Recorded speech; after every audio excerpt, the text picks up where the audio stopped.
Comment a été la semaine? Plus déprimante que les précédentes, maman.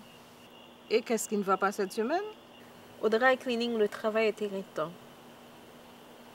Quant au restaurant, l'un des superviseurs se montre de plus en plus, je dirais, agressif. Ma chérie, j'aimerais tout simplement savoir comment il manifeste son agressivité. Je ne sais pas à en parler, maman. Le fait d'en parler me fait revivre des moments tout à fait désagréables. Je comprends tes frustrations, Morgiane. Mais ton silence ne va pas faire disparaître un problème aussi sérieux. Mais en parler ne va pas non plus le résoudre, maman. On en a déjà discuté. Si j'avais la possibilité, j'aurais déjà laissé cet emploi. Je ne vois pas comment tu vas pouvoir tenir dans de telles conditions. Ce sont les épreuves de la vie, maman. Tu te rappelles? Plus de 6 mois après la mort de ma fille, alors que je venais à peine d'arriver aux États-Unis, tout le monde pensait que j'allais craquer alors que je tiens encore debout. Pourquoi tu n'en parles pas au patron? Le patron. Et si je te dis qu'il est encore pire que le superviseur? Nom de Dieu. Eh bien, parle-nous à Harry. C'est pas une bonne idée. C'est trop personnel, maman. Je ne tiens pas à le mêler à tout cela. Harry est plus qu'un ami pour nous. En plus, dans ce pays, la loi ne tolère pas le harcèlement sexuel. Je sais, mais... Mais quoi? Écoute, Morgiane, s'il a accepté de nous héberger ici avec notre modique contribution, je ne vois pas pourquoi tu refuses de lui parler de tes difficiles conditions de travail. Tu as peut-être raison, maman. Mais je dois y réfléchir. Le plus tôt serait le mieux. Car je ne pense pas que tu pourras supporter pour longtemps encore de telles pressions psychologiques. Maman, si j'ai pu vivre sous le même toit avec Jean-Marie pendant plus d'une dizaine d'années, dans les conditions que tu sais, ce ne sont pas les avances sexuelles d'un patron qui me feraient craquer. Il y a tout un monde de différence entre les humiliations imposées par un mari à sa femme et les grossièretés d'un vulgaire patron à l'égard d'une employée. C'est tout le contraire, maman. Quand on apprend par voie de presse qu'on est divorcé et qu'on assiste puissamment à la mort de sa fille, quelques semaines après, tu admettras avec moi.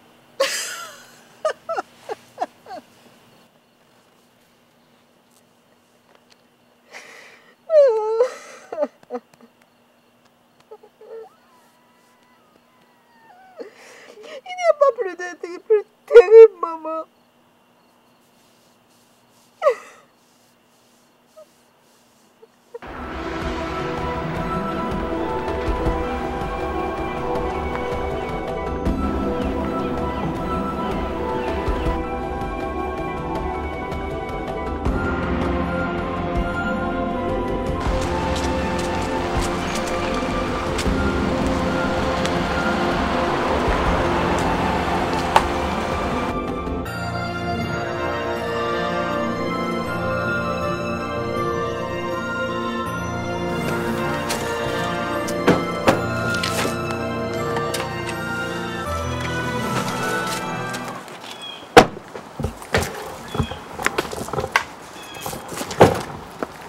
Harry, mon cher, merci d'être venu me chercher.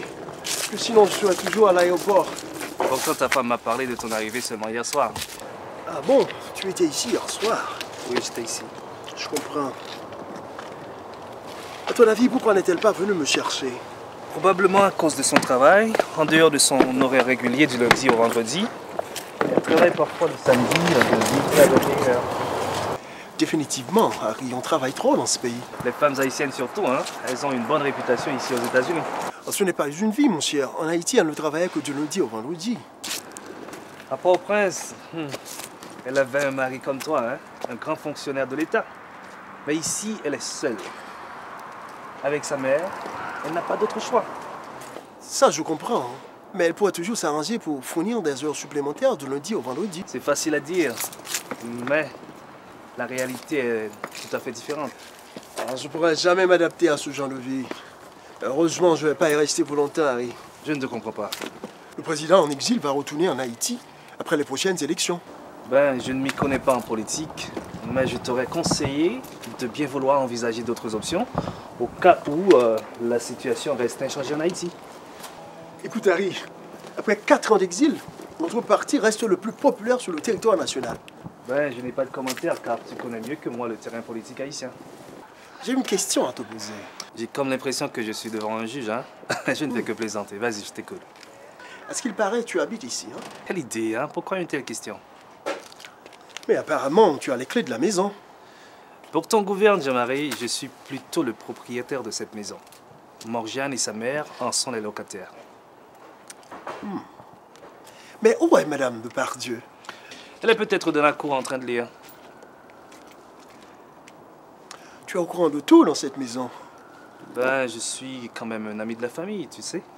Je vis ici depuis un bon bout de temps et j'essaie de temps à autre de les aider à naviguer le système américain. Je vois. Et pourquoi veux-tu partir maintenant? On n'a même pas encore parlé de nos affaires respectives. L'on aura amplement le temps et je dois retourner à l'aéroport dans quelques instants. Et car j'ai une amie qui entre de New York, je dois aller la chercher. Une amie. Tu n'as pas vraiment changé, Harry. Tu en as combien maintenant? Que veux-tu insinuer? Cher, je plaisante, je plaisante. J'ai pas du tout changé, je suis toujours le même. Un peu taquin. Le taquin. Hein. Voilà. All right. Oh, Madame Depardieu, comment vas-tu, mon amour? Mouah, mouah, mouah. Oh, regarde-toi, hein. Jean-Marie, assieds-toi, hein.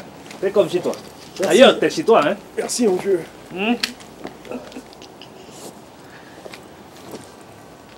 Ben, tu sais quoi? Je vais pas rester davantage. J'ai un rendez-vous d'affaires dans quelques instants.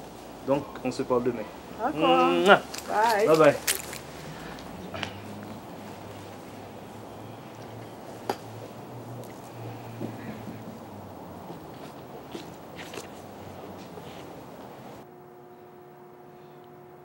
Bonsoir, monsieur l'économiste. Quel bon vent t'amène? Bonsoir, Madame Depardieu. Une petite correction. Je suis arrivé par avion. Tu n'es pas du tout comique. Moi, mon épouse. Qu'est-ce qui te prend? Tout le monde a lu l'avis de divorce que tu as fait publier dans tous les journaux de la diaspora. Madame Depardieu, de quoi vous vous mêlez? De ce qui concerne ma fille. Je ne vois pas aucune raison pour qu'on continue à se chamailler sur une question aussi simple. Tu avais mal formulé la question. À Port-au-Prince, tu pouvais faire tout ce que tu veux. Mais il n'en sera pas de même ici, je t'assure. Ah bon? Vous me déclarez la guerre alors? Jean-Marie, les dernières nouvelles ne te sont pas du tout favorables. Tu devras décider de ton avenir ici. Chez toi? Ici? Non, Jean-Marie, je prends de ton avenir ici aux États-Unis. Je n'aurai pas le moyen de subvenir à mes besoins ici, de payer l'écolage et la pension de notre garçon en Haïti. Non, Jeanne, ne t'en fais pas. Des élections seront organisées en Haïti. Je vais bientôt y retourner. Tu n'es pas du tout réaliste. Tu ferais mieux de te trouver un emploi ici, ne serait-ce qu'à temps partiel. Oh, mon Dieu, quel genre d'emploi pour quelqu'un qui ne parle même pas l'anglais? En fait, j'ai lu le Globe ce matin et il y a pas mal d'entreprises qui embauchent actuellement. Mais tu parles de quelle entreprise? Des banques? Des institutions de l'État? J'ai l'impression que tu es toujours en train de rêver. Jean-Marie, quand on fait ses débuts ici, l'essentiel c'est de trouver un emploi. Ensuite, on franchit les étapes en fonction de ses compétences. J'ai l'impression que je ne te comprends pas. Sois plus clair avec moi. Je vais demander à ton ami Harry, qui vit ici depuis son adolescence, de t'expliquer son parcours. Comme ça, tu comprendras mieux. En parlant de mon très cher ami Harry, quel genre de relation entretient-il avec toi? Et pourquoi tu me poses cette question? Si c'est difficile de répondre, laisse tomber. Décidément, tu vas te compliquer la vie ici, Jean-Marie. Tu vas me compliquer la vie parce que je t'ai posé une simple question. Ton refus de me répondre me suffit. J'ai tout compris. Tu te crois toujours pas au prince? C'est-à-dire, Tu as parfaitement compris. Tu sais parfaitement à quoi je fais allusion, Jean-Marie. pas du tout, pas du tout. Mais dis-moi, qu'est-ce que tu attendais? Qu'on déroule le tapis rouge à l'entrée de la maison pour accueillir notre brillant économiste? Tu le ferais peut-être pour un homme d'affaires. Dis-moi, en référence à Harry? Bien sûr. Est-il réellement le propriétaire de cette maison?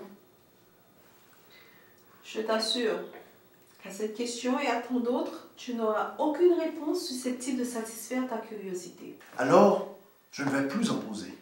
Je crois que c'est une solution de sagesse quand tu n'as aucun intérêt à t'engager dans cette voie. Quelle voix! T'immiscer dans nos rapports avec Harry qui nous est plus utile depuis notre arrivée à Boston. Pour un accueil, j'en ai eu à mon compte. Je ne t'ai pas invité à venir ici, Jean-Marie. Je suis plus que disposée à t'accepter. Mais je crois qu'il va falloir en fixer les conditions à l'avance. Oh. Je m'attendais à tout, sauf à ça. Tu as tout fait depuis ton arrivée ici, Jean-Marie, pour brouiller les cartes.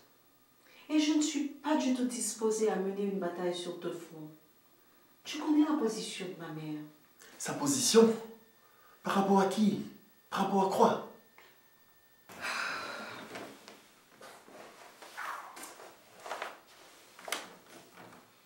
Je ne t'apprends rien, Jean-Marie, en te disant que ma mère a mille et une raisons pour ne pas te porter dans son cœur. Je n'ai ni l'intention, ni le temps de te laisser aller ici. Si je comprends bien, elle aura beaucoup de peine à m'accepter ici, n'était-ce que pour quelques semaines.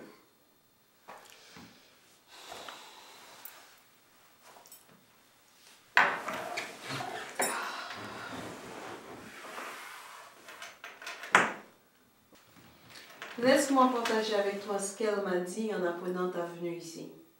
Elle s'y est opposée catégoriquement. Tu as tout compris. Elle va tout faire, m'a-t-elle dit, pour rendre ton séjour ici un enfer. Quelle a été ta réaction? J'ai tenté de lui expliquer qu'il faut prendre du recul par rapport au passé et garder en perspective l'avenir de notre garçon qui se trouve tout seul en Haïti. Malheureusement, elle n'a pas voulu bouger le corps. Elle a d'autres projets pour toi, peut-être. Jean-Marie, tu ne peux pas tenir rigueur à une mère de nourrir de grandes ambitions pour sa fille. Je n'en disconviens pas, mais ces ambitions doivent être basées sur la raison et non sur le matériel. Là, tu dérailles. Et je peux voir que tu as une peur bleue de ton ami Harry. Pas du tout, au contraire. Écoute.